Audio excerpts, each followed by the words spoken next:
Olá, tudo bem com vocês?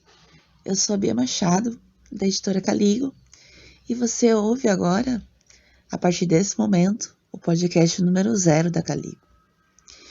Mais do que publicar, eu sempre disse que a Caligo tinha um compromisso de divulgar o trabalho desses autores, de mostrar o quanto esses autores nacionais, ainda desconhecidos, são tão bons na escrita, escrevem, né, de uma forma que não fica nada a dever para os que já são muito conhecidos, né, tanto do Brasil como de fora, e que eles possam cada vez mais ter esse reconhecimento. Bom, hoje é uma quinta-feira, dia 15 de outubro de 2020, e eu prometi que esse podcast estaria disponível a partir de hoje, e só não achava que seria um dia chuvoso. Então, se vocês ouvirem o sonzinho da chuva, é porque aqui, em Campo Grande, Mato Grosso do Sul, está caindo uma chuvinha desde as primeiras horas da manhã. Então, infelizmente, né, assim, não é o que é necessário para resolver as queimadas lá no Pantanal, infelizmente, como eu falei, mas já ajudou um pouco a refrescar o ambiente aqui que estava bem abafado. Campo Grande é assim, o calor, ele abafa, então essa chuva foi muito bem-vinda. E deve ficar assim por alguns dias, segundo a meteorologia, né? Não sei se vai mesmo vir ou não. Mas, como eu falei que a gente ia colocar esse podcast no ar no dia 15 de outubro, por ser uma quinta-feira, né? Eu falei, até quinta-feira tá disponível. Então, o jeito foi gravar mesmo com esse sonzinho, esse barulhinho de chuva que talvez vocês possam ouvir.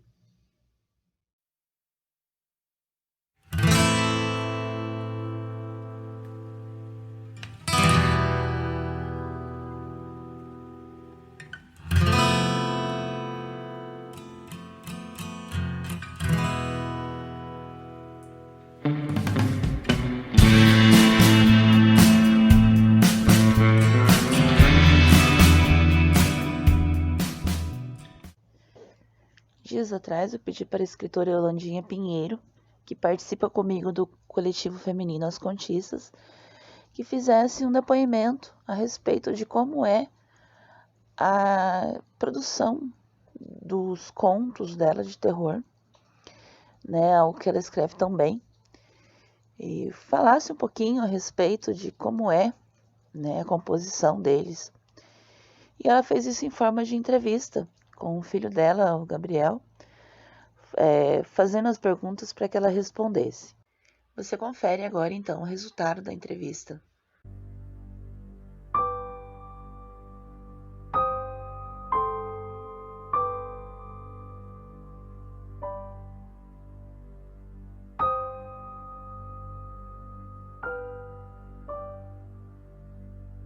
E hoje vamos entrevistar a cearense Yolanda Pinheiro, escritora de histórias de terror, poetisa, advogada, que agora tem se aventurado no gênero de realismo fantástico e ficção científica. Podemos começar? Podemos. Como foi o começo, quando você descobriu que tinha talento para a escrita? Na verdade, eu não descobri que tinha talento. Eu sempre gostei, tentei escrever, mas eu achava muito ruim tudo aquilo que eu criava.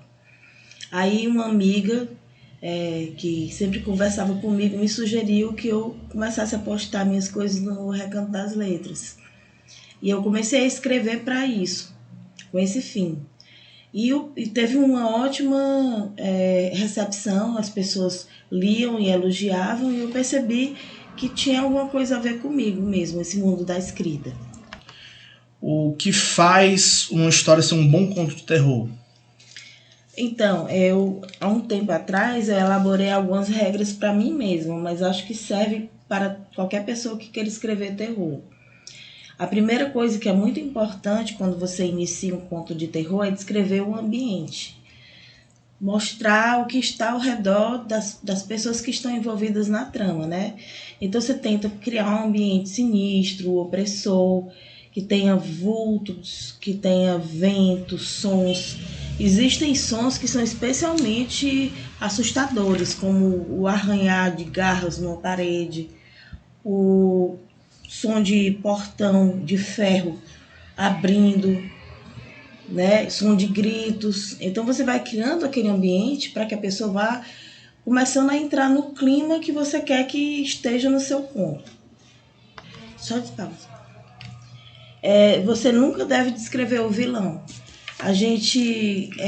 Quando a gente descreve um vilão, você cria um determinado ser e quer que as pessoas tenham medo dele. Mas quando você não descreve, o leitor automaticamente vai pensar naquilo que faz medo a ele. Então é um truque que eu uso nos meus contos. Você tem que trabalhar a atenção, fazer a atenção crescer.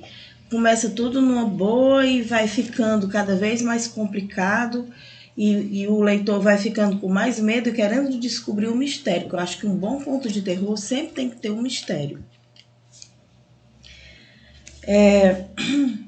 Você nunca deve dar um alívio cômico ao conto, à história que você está contando. Tem muito escritor que faz isso, eu não faço, porque eu acredito que o clima de terror é muito difícil de ser conquistado.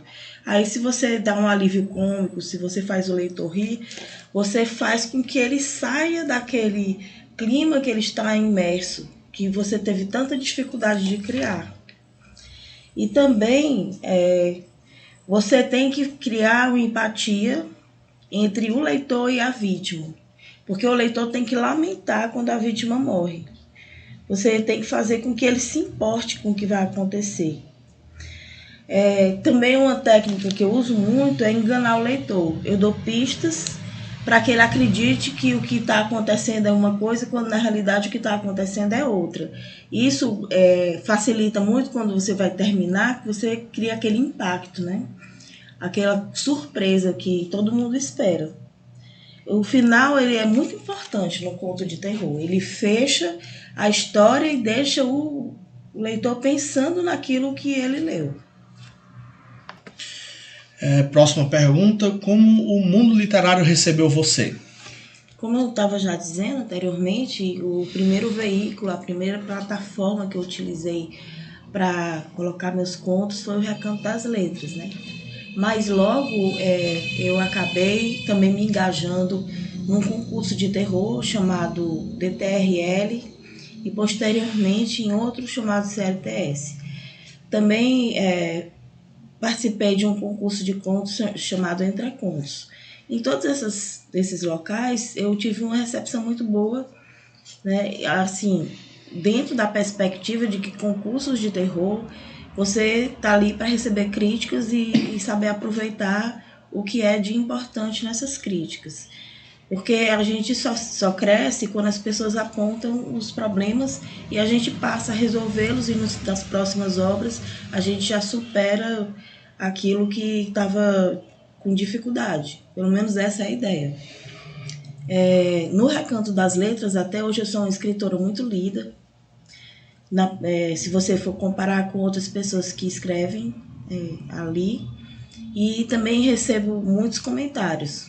Eu acho que isso é uma coisa muito positiva, porque a gente vai criando laços também com pessoas do ramo literário. E como é que é o seu processo criativo? Eu não tenho exatamente um processo criativo, eu tenho ideias e eu começo a desenvolver histórias a partir dessas ideias. O começo é sempre muito fácil, porque eu estou sempre pensando nessas coisas, mas o desenrolar e o final, você tem que ter uma boa saída para as coisas que você cria, porque é muito fácil você chegar e ter um bloqueio em determinado momento da trama. Aí eu costumo dizer que eu tenho assim uma entidade que me dá ideias, que me sopra ideias no ouvido, e acaba me proporcionando belos finais, do jeito que eu gostaria que eles fossem. E o que é que você acha da literatura nacional que está sendo produzida, de terror? Então, a literatura nacional, ela não é muito divulgada, mas existe sim, existem ótimos escritores de terror, inclusive convivo com alguns. Eu poderia citar o Gilmar Silva, que escreveu Sistinas, a Glau Kemp, que também é uma pessoa que conheci desde o tempo que eu comecei a escrever, muito talentosa e está na mídia. E outras pessoas, por exemplo, do blog As Contistas, que é um blog que eu participo, que são escritoras de diversos gêneros. Dentre elas, eu poderia falar que tem a Fátima Eluane, a Amanda Gomes, que estão nesse rumo, né? Também a Maria Santino, e escrevem histórias ótimas que vocês deveriam ler. Qual conselho você daria para quem está começando a escrever? Bom, uma coisa que eu não fiz, que eu deveria ter feito desde o começo, é ler muito e se preparar muito, porque o mundo literário é difícil e sempre você vai ser muito julgado por aquilo que você escreve, por como você escreve. A pessoa tem que ter uma gramática um dia e também ler autores que inspiram a gente a fazer contos melhores.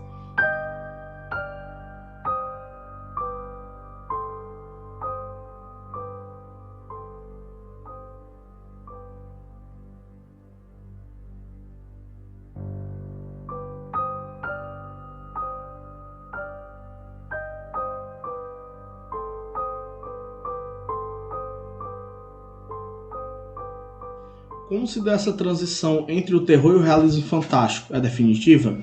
Não, não é definitivo, porque terror vai sempre estar na minha vida.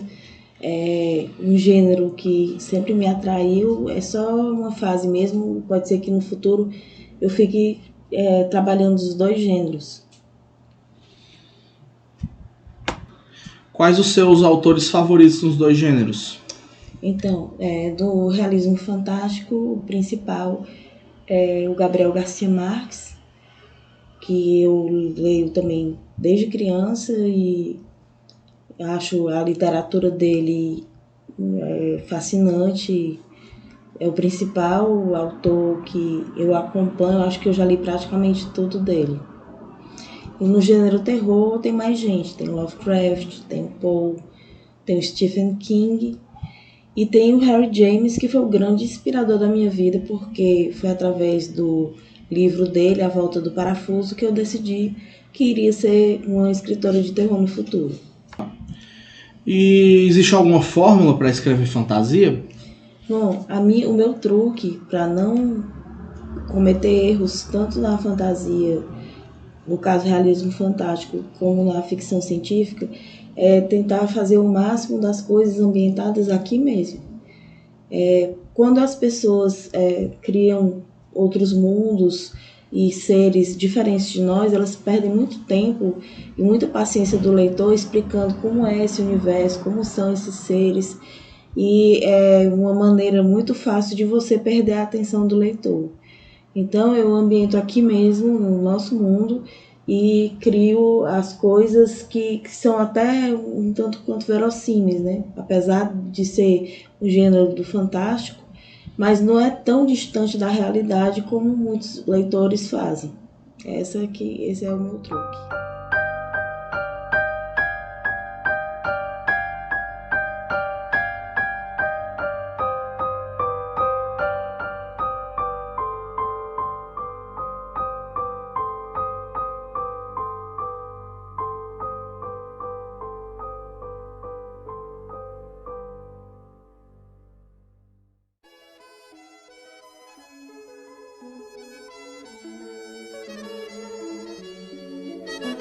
Nós perguntamos também a Paula Giannini, que além de escritora, é artista do teatro, a respeito da situação, né, com essa pandemia, de como está o teatro, qual é a visão dela a respeito disso. A pergunta é como está o teatro agora nessa fase de pandemia, e eu vou um pouco mais além. se o teatro vai sobreviver ao vírus. E eu respondo a essa questão com uma nova pergunta. Uma pergunta para você que está ouvindo esse podcast. E qual foi a última vez que você foi ao teatro? E por qual motivo você foi assistir a esse espetáculo? Você foi ao teatro para ver um artista conhecido da televisão? Você foi ao teatro para fazer um trabalho da sua faculdade, do seu colégio? Ou você foi espontaneamente assistir uma obra de arte? Você teve vontade de ir ver aquela história encenada? Essa é uma questão. Se a sua resposta foi sim, então a minha também é sim. O teatro sobreviverá. O teatro vai sobreviver, até porque ele existe desde a Grécia Antiga. Mais que isso, desde a Idade das Pedras, quando os homens faziam a sua imitação aí de cenas reais para uma caçada. Isso é o teatro.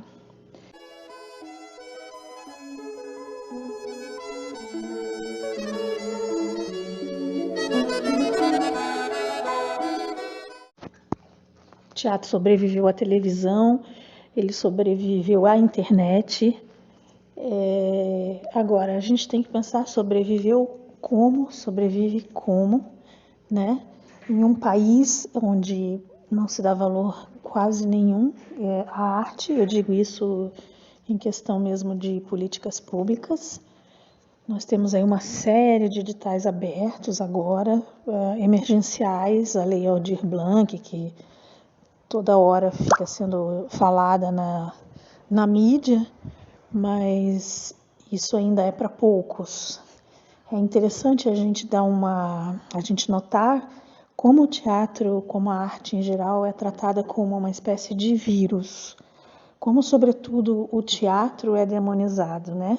Ele é tratado como uma espécie de vírus e agora ele paralisou por conta de um vírus, de uma pandemia. E o que eu quero dizer com isso? A gente pode perceber agora na volta que estava havendo gradativa em alguns estados já, falando de Brasil, né? E o teatro ele é universal, mas vamos falar de Brasil. Nessa volta que está tendo gradativa, você vê os bares abertos lotados, os aviões lotados, os ônibus lotados, e teatro não pode. Você vê os bares lotados e as pessoas estão sem máscara, estão rindo, estão cantando, estão falando, e isso pode, mas não pode ter um músico, não é permitido ainda, né? Ter um músico no cantinho, tocando e até cantando, ainda que fosse com aquela máscara de acrílico. Então isso é uma questão para se pensar, por que o teatro é visto assim? Por que essa sobrevivência do artista ainda é uma coisa para poucos, e os poucos que conseguem conseguir os incentivos, né? Esses incentivos que a gente luta duramente através de editais, concorrências, porque não é para todos, esses que conseguem também ainda são vistos de uma maneira negativa. Eu acho que essa que é a questão, a grande questão que fica. Porque a nossa sociedade trata a arte como um vírus. E se a gente vai sobreviver, sim, vamos. Porque é isso que o artista faz, ele sobrevive, ele resiste. Essa é a nossa profissão. É isso que a gente escolheu como meio de vida, né? É isso, vamos ao teatro quando tudo acabar. E, sim, também teve a transformação toda, né? Como a gente se transformou e está aprendendo a se transformar. Isso aconteceu ao longo dos séculos, o teatro sobreviveu à Idade Média. E hoje a gente está encontrando novas formas de fazer, novas formas que vão ficar com a gente, isso não vai se perder. esse hábito das lives, ou os drive-ins que foram retomados. Isso certamente são coisas que vão ficar marcadas no nosso século como a cara da cultura desse ano de 2020 e desse século 21. E eu acho que veio um pouco para ficar e para se misturar com o que já era feito antes. É isso, agora sim, vamos ao teatro assim que tudo isso acabar.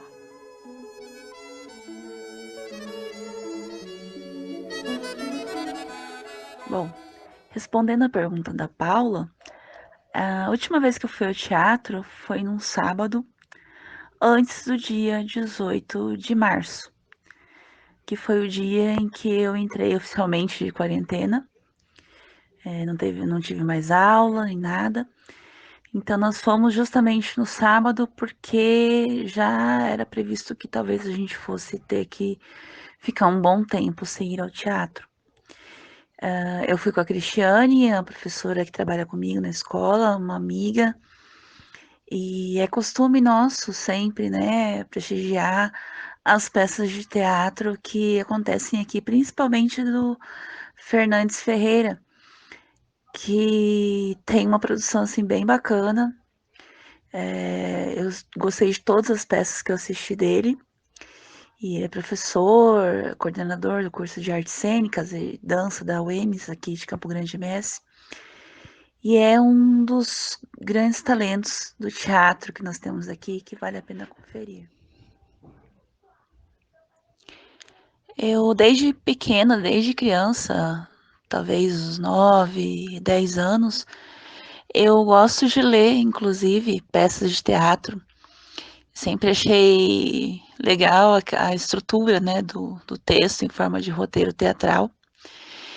E li vários e vários livros, não só de peças infantis, que eu achava na biblioteca da escola, onde eu estudava, mas também continuei fazendo leitura a partir do momento que eu achei livros também nesse formato lá na escola que eu trabalho.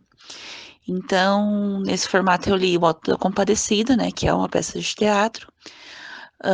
Também gosto muito do Pagador de Promessas, né, que eu tinha assistido na televisão. E aí, quando eu achei o livro, eu li também em formato de peça teatral. E vários outros, né. Eu pude assistir em São Paulo a peça Casal TPM, com a Paula Giannini e o Mauri Hernani, e foi muito, muito legal.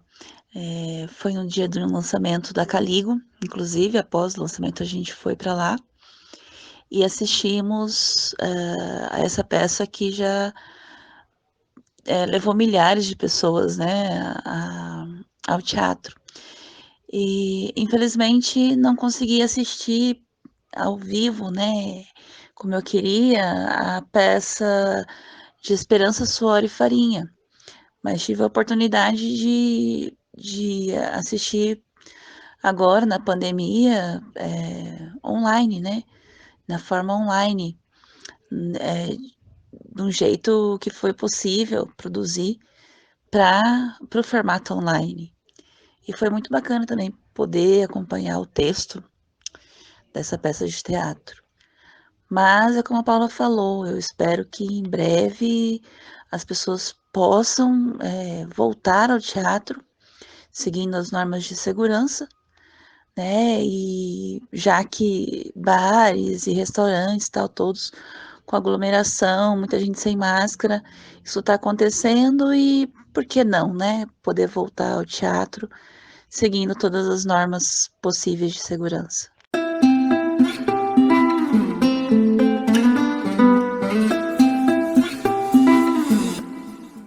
Eu também perguntei para a Paula o que ela está escrevendo hoje. Bom, o que eu estou escrevendo agora? Nada e tudo. Eu achei que a minha produção estava muito baixa esse ano, porque estou focando muito na tentativa da sobrevivência do teatro, que é o meu ganha-pão ainda, nos editais, enfim.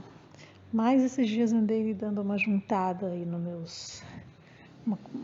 uma olhada no que eu produzi nos meus contos avulsos, e até que foi um material de um volume bom.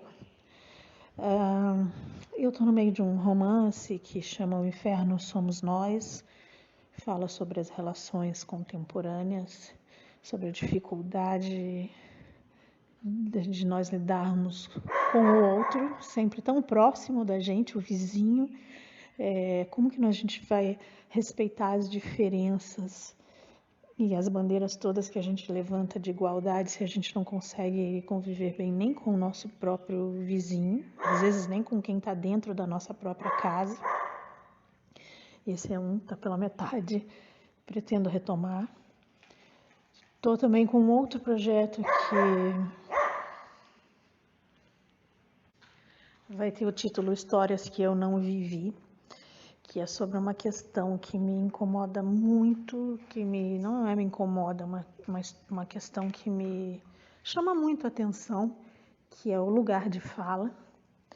E eu defendo que lugar de fala de escritor é no papel, lugar de fala de artista é no palco. E sim, nós podemos, desde que com o devido respeito, nos vestir de qualquer pele para criar qualquer personagem. Então, é uma série de contos, histórias que eu não vivi. E tenho também um outro projeto em andamento sobre mulheres protagonistas históricas, reais e imaginárias, que partem de uma pesquisa da árvore genealógica da minha família, que parte da Marieta Baderna, uma bailarina emblemática da época de 1800. Então é isso, tem mais uns outros projetinhos em andamento, dramaturgias, coisas, enfim, escrevendo, né? A gente tem que escrever sempre. Obrigada, Bianca, Bia Machado, Amana, obrigada, Caligo, e parabéns por esse projeto tão bonito que você está fazendo. Um beijo.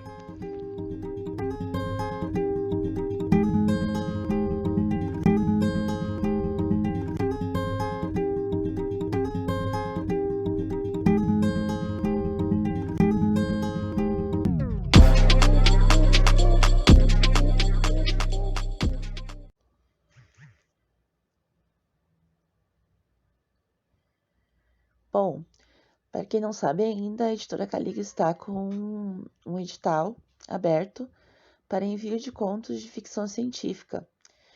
A antologia, chamada de Outros Brasis da Ficção Científica, está sendo organizada pelo Davenir Viganon.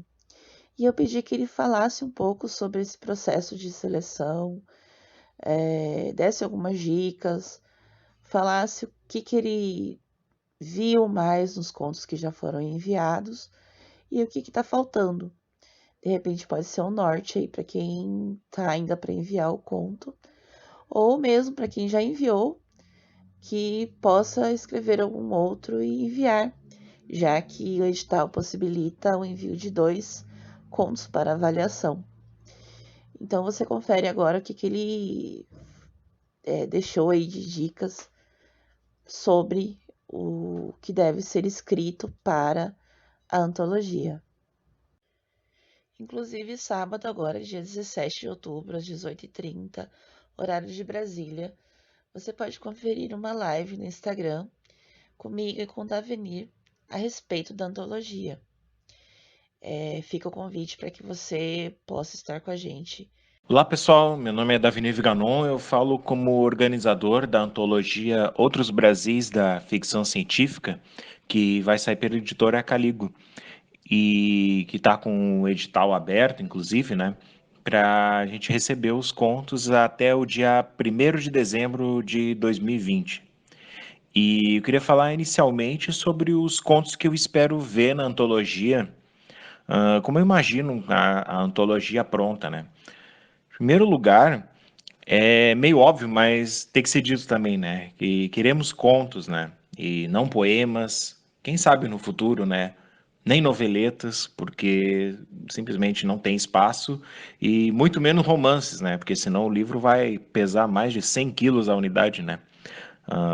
Então, por favor, contos, que tem um limite entre 10.000 e 16.000 caracteres, né? Que eu acredito que é um bom espaço para desenvolver bem uma história, né? E é importante lembrar também que a gente quer fazer um livro que apresente uma ficção científica escrita no Brasil, sobre o Brasil e os brasileiros também. É bem difícil definir o que é ficção científica, né? Porque outro elemento que a gente tem que salientar também é que é ficção científica, né? Que ela é muito difícil de definir. E também não cabe fazer uma explicação sobre o que é, porque acho que um programa de 1 hora acho que ainda ser pouco só para falar sobre o que tentar definir o que é ficção científica, mas para ajudar assim a quem for enviar o conto, a quem pegar a história, tentar imaginar se a história de vocês sem uma tecnologia, se vocês removerem o elemento da tecnologia que vocês querem abordar na história, se ela não ficar a mesma coisa, então acredito que vocês estejam no caminho certo, né? Porque se for alguma coisa facilmente substituível, então acho que é melhor pensar bem a história, algo que fale sobre a tecnologia influindo nas nossas vidas, né? Além disso, também é bem-vindo, né, elementos da nossa cultura, né? Pode ter regionalismo ou falar do Brasil como um todo, né? Mas não é a mesma coisa que ser ufanista, né? Falar do Brasil, né? Acredito que seja mais para o inverso disso, né? Porque a ficção científica é para a gente imaginar outros mundos, né? E no caso dessa tecnologia também imaginar outros Brasis, né? Seja através de uma crítica, né, ou de uma utopia, né, seja utopia ou distopia, né. E aí que entra a forma como isso pode ser feito, né. Pode ser usada qualquer vertente, né. São muitos subgêneros para usar, né. Inclusive pode ser até um conto de space opera, né, que costuma ter como cenário planetas longínquos, né, o espaço profundo. Até ali é possível colocar o Brasil, né, que dirá em outras formas, né. Não precisam ser obras super sérias, necessariamente super sérias ou super trágicas. Pode usar à vontade o humor, a ironia, né?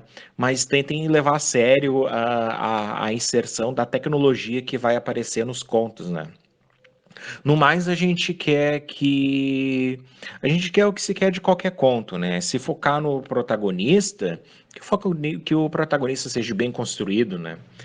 Se for focado no enredo, que o enredo seja interessante, bem coeso. Se for focado numa prosa bem escrita, né? Que seja atento a essas especificações, né? Que a gente passa no edital, né?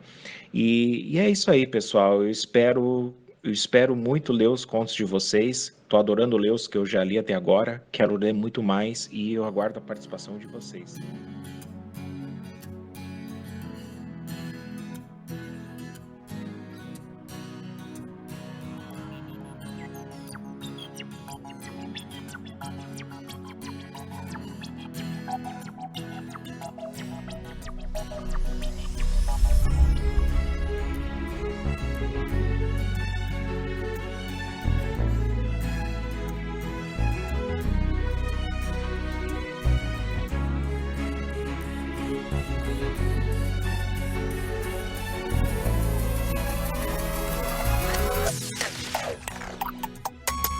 Bem, sobre os contos que foram enviados até agora, né, os subtemas mais recorrentes, né, eles estão vindo com bastante variedade, né, isso me agradou bastante, né, porque porque queremos ficções científicas de todo tipo, né, e algumas focam mais no drama, outras puxaram mais para a ironia, essa variação no tom também me agradou bastante.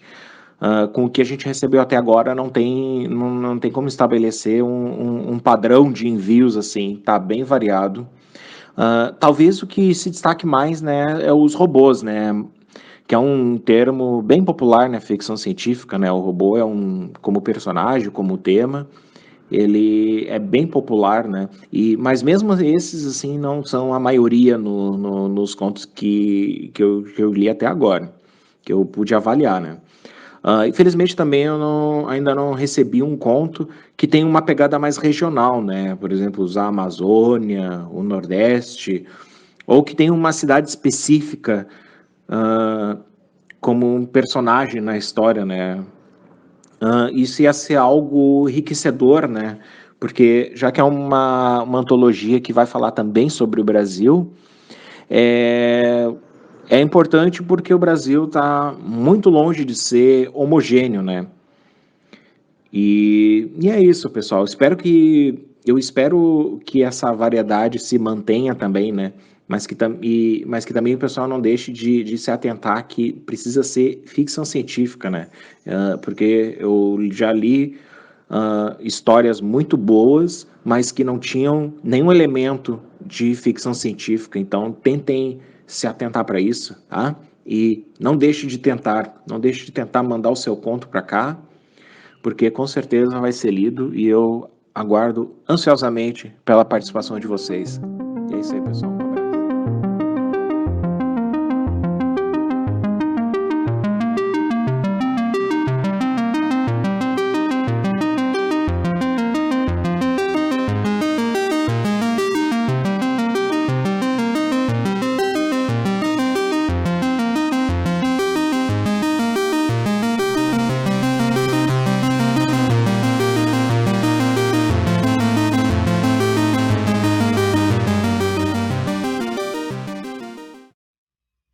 Eu pedi também que as contistas Priscila Pereira e Amanda Gomes falassem um pouco do projeto Anexos, como ele surgiu, o que elas estão fazendo, quais são os projetos que elas estão envolvidas agora, tá? E se você não conhece o projeto Anexos, você tem que conferir.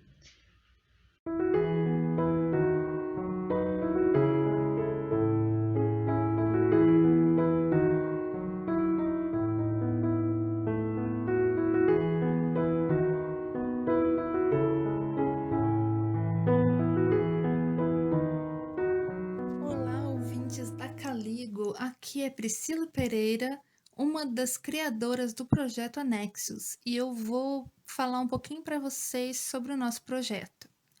O nosso slogan é Voz e Arte à Palavra Escrita. Então, nós pegamos um texto e fazemos um vídeo com uma narração, uma imagem. Nós damos voz aos textos escritos. E isso nasceu de uma brincadeira entre a Amanda Gomes e eu, de uma narrar os textos da outra. E fazíamos vídeos em cima dessa narração, com um tema que combinasse bem. E fomos postando no Facebook, e as pessoas começaram a gostar, e nós começamos a pensar num projeto que desse visibilidade a textos de autores desconhecidos, como nós duas. E nós estamos atualmente mais focadas no Instagram. Se você ainda não conhece, nos siga, é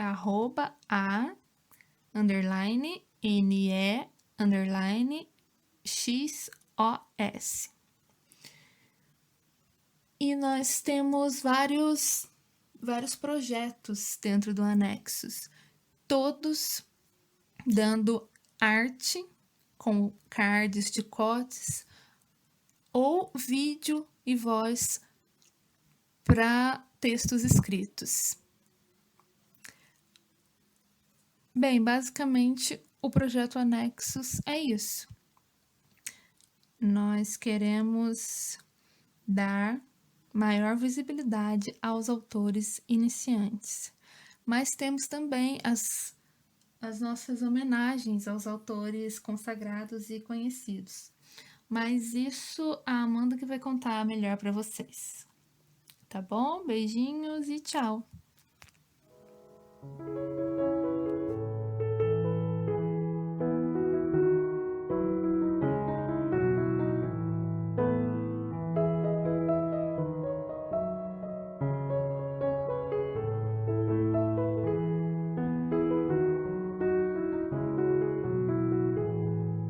Olá, você que está ouvindo esse episódio. Eu sou Amanda Gomes, do Anexus, e estou aqui para convidar você a conferir o nosso conteúdo. A Priscila já explicou o que é o Anexus, como nasceu, como surgiu, e agora eu vou contar um pouco sobre o que a gente produziu já, o que a gente pretende produzir, e espero que vocês gostem. A gente está com o nosso podcast, o Anexus Cast, que você pode ouvir lá no Spotify ou na sua plataforma de áudio preferida, e já contamos com vários episódios sobre literatura, sobre entretenimento e cultura pop em geral, e contamos também com 2 coletâneas de poesias, uma em homenagem a Hilda Hilst e o outro é do Álvaro de Azevedo, vários poetas ou várias vozes, vários poemas declamados belíssimamente pelos nossos convidados, pelas nossas vozes. E você que gosta de poesia, você que gosta desses poetas, tenho certeza que vai curtir bastante. Além do nosso podcast, também estamos lá no Instagram. E toda semana a gente está fazendo uma homenagem a autores, grandes autores. A Semana do Autor, começamos com a Clarice Lispector, uma semana inteirinha com conteúdo sobre a escritora, com cortes, com vídeos, com narrações, com posts diversos, stories, e ficou muito legal. Semana que vem a gente pretende continuar com outro autor, e também fizemos agora, na verdade, uma organização da Paula Giannini, um especial Dia das Crianças com as contistas, com um episódio muito bonito, muito delicado, especial para as crianças, com músicas, poemas e muito mais. Se você gosta, coloca os seus pequenos aí para ouvir, eles vão gostar, você também. E mais pra frente, né, para fechar outubro, a gente vai fazer a Semana do Terror, em homenagem aos grandes escritores de terror, e com vários conteúdos muito bacanas sobre esse tema. E esse é só o começo, né? A gente está pensando muitas ideias novas, muitas coisas bacanas, muitos convidados bons para comparecer ao nosso podcast. E é isso. Espero que vocês gostem. O convite está aberto. Nos sigam lá no Instagram, no Facebook, no YouTube. E muito obrigada. Beijo.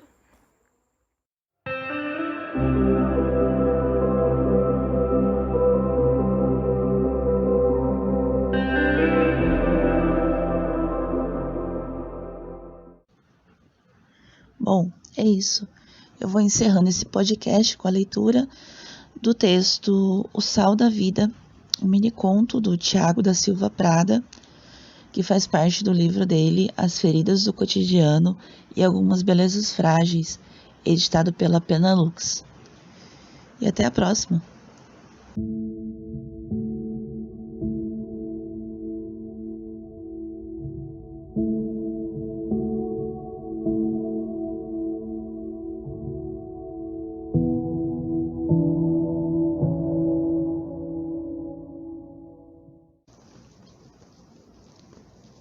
O Sal da Vida, de Tiago da Silva Prada.